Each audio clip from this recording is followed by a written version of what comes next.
The following is a recap of the documents made public, in the case of infiltration by Scientologists on October 25, 1979.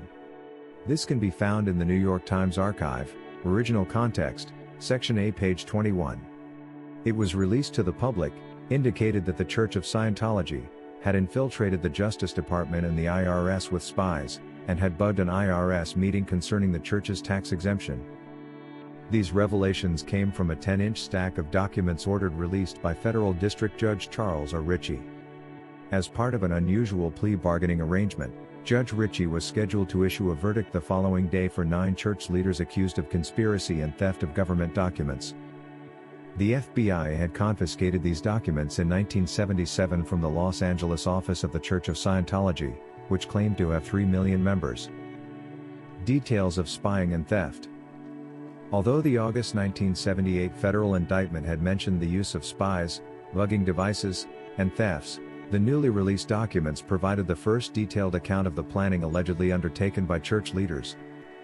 One document indicated that a church operative had planted a listening device in an IRS conference room on November 1, 1974, and recorded conversations transmitted to a nearby car by radio.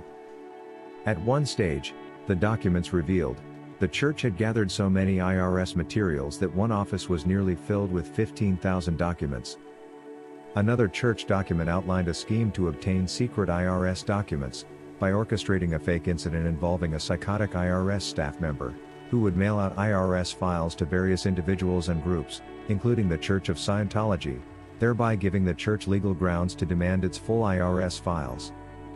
In addition to these documents, a 284-page record of the government's case was also released, which Judge Ritchie had requested as a substitute for a jury trial.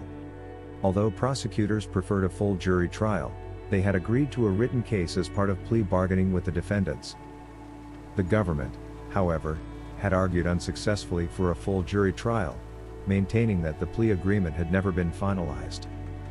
Under the plea agreement, 7 defendants were to be found guilty of conspiracy to obstruct justice, which carried a maximum sentence of 5 years in prison and a $10,000 fine.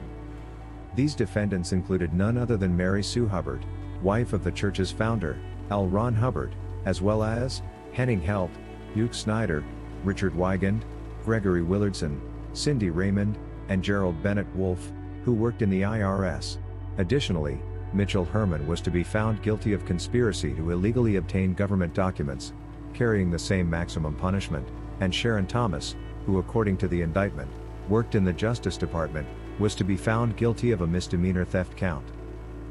Most likely, in 2024 Scientology has established and infiltrated themselves into world governments. Their mission to clear the planet still stands today. Let's bring this cult down.